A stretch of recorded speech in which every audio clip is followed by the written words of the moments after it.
Absolutely.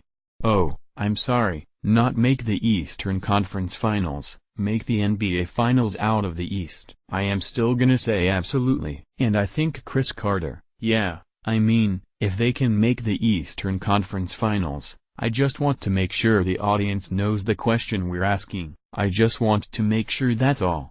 Yeah, we'll give it to them after the Cavs game.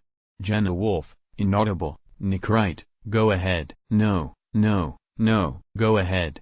Laughter, we're teaming up on you on the side. No, without a doubt. And I think one of the most impressive things that we have seen now out of this team is the way in which they've been able to play without Joel Embiid. And I think it speaks to their versatility.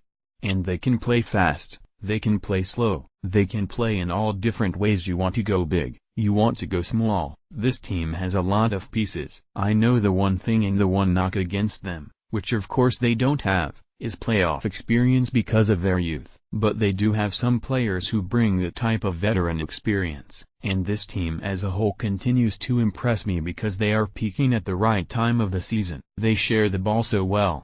Speaking of Oklahoma City, the lack of sharing the basketball. Philadelphia has been doing that.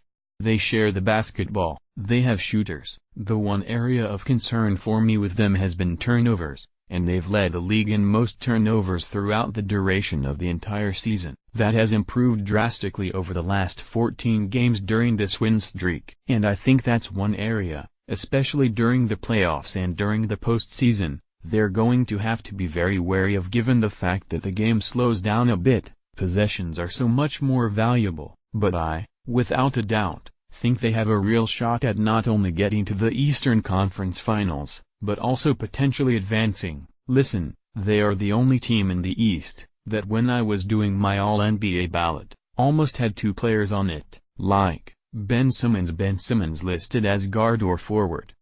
I was doing that, and the sixth forward on the All-NBA, I'm like, Paul George or Ben Simmons?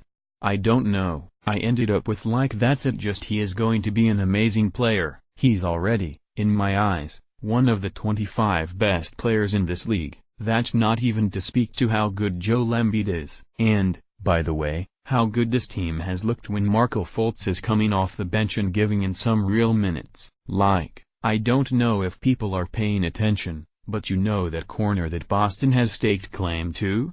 The Eastern Conference team that's going to run the conference. LeBron?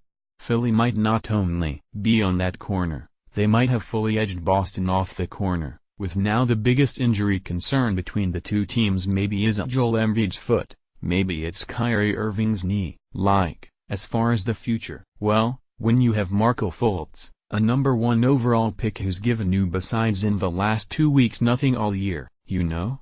I mean, so they have all those things coming for them. The only reason that, as someone that has said all year long the Cavs are a lock for the finals, the only reason that Philly has not made me truly nervous, is the precedent of needing some level of playoff experience before you go win 3 rounds. Like, I'd never seen a team that I've seen teams where guys had playoff experience on different rosters, like the '08 Celtics. KG had his experience in Minnesota. Ray Allen had his experience in Seattle and Milwaukee. Paul Pierce, and then they all came together, their first year, and they make the finals and they win the championship. But that wasn't an inexperienced team, it was just a newly put together team. Everyone that matters on this team has never played in a playoff game, or the most important players have never played in a playoff game. That's the only because they're a more talented roster than Cleveland. They present matchup problems for Cleveland.